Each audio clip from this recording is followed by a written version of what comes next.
Halo, perkenalkan nama saya Shan. Saya tinggal di Depok. Saya buat video ini dalam rangka untuk memberikan apa ya? Jadi ceritanya saya baru punya ikan koi, gitu ya. Tapi ikan koinya pun yang biasa-biasa aja, bahkan saya bisa bilang nih koinya koi anakan sebetulnya.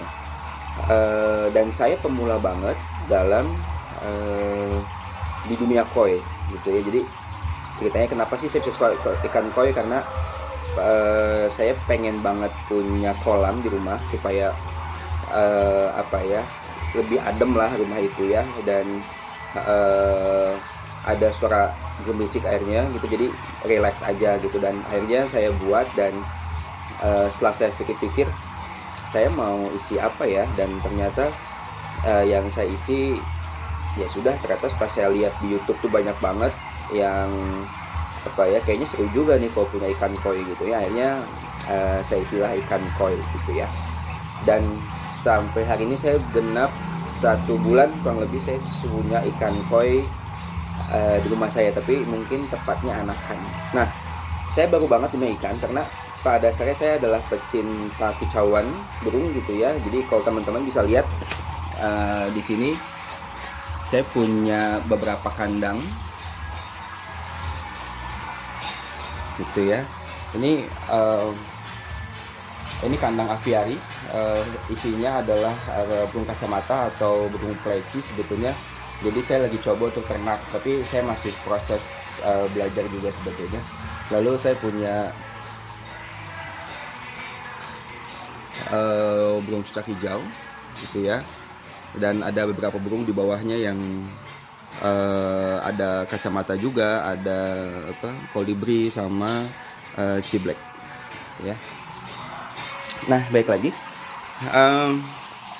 saya di sini akan mencoba memperlihatkan bahwa ternyata anakan ikan koi juga bisa hand feeding gitu ya. Bahwa saya selama ini melihat di video itu bahwa hand feeding itu hanya bisa dilakukan oleh ikan-ikan yang mungkin badannya sudah besar gitu ya.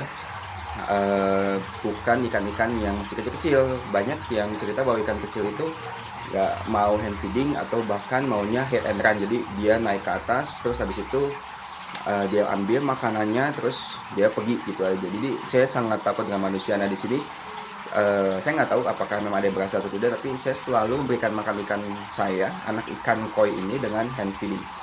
Sebelumnya kita lihat dulu ikannya kolamnya seperti apa. Ini kolamnya seperti ini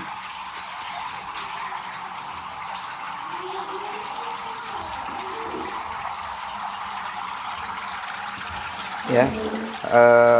Kolam saya ini ukurannya 1,5 meter kali 90 cm. Jadi panjangnya 1,5 meter dengan lebar 90 cm.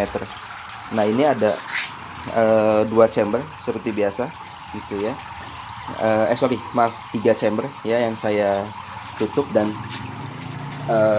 chambernya ini juga sebetulnya kecil-kecil gitu, karena memang kolamnya kecil dan lahan rumah saya kecil juga, dan akhirnya saya bikin chambernya kecil juga.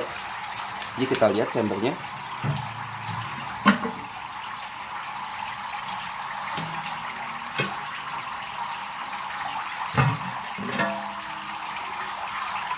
Nah, ini chambernya.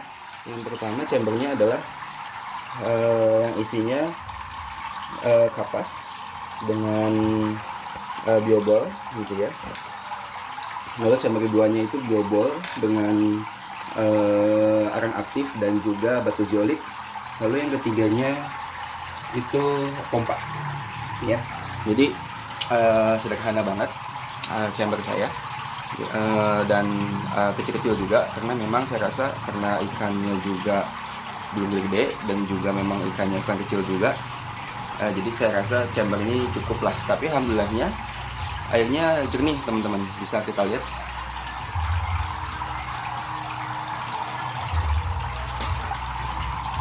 ya. Jadi airnya jernih dan saya tidak pernah menguras ini udah hampir sebulan dan airnya tetap bagus gitu ya. Oke, ini skimmernya saya bikin sendiri juga skimmernya. Jadi saya pakai pipa, tapi saya lupa namanya apa. Terus saya sekat-sekat, saya potong-potong airnya jadi seperti itu gitu ya. Oke, nah sekarang kita akan coba dengan hand feeding tersebut gitu ya. Saya agak pindah dulu sedikit ke sini. Dan si ikannya ini banyak juga. Kita lihat di situ ada tanco, ada soa, ada sanke, ada kohaku. Tapi memang saya campur dengan ikan komet sebetulnya. Jadi totalnya di sini ada 2 ikan komet dan 8 ikan koi gitu ya.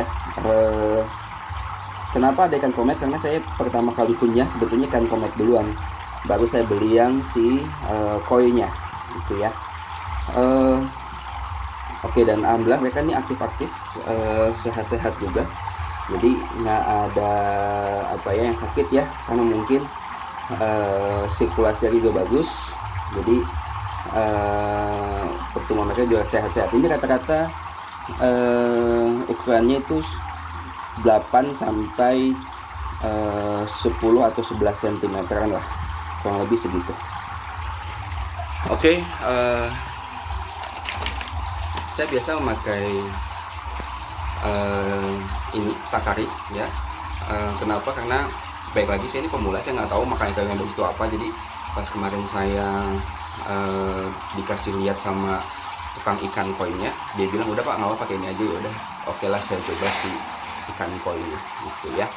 Oke, kita coba hand feeding langsung ya. Oke, kita ambil dulu.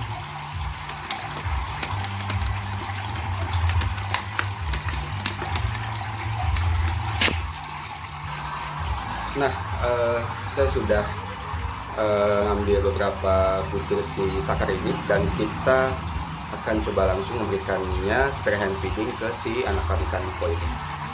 Oke ya.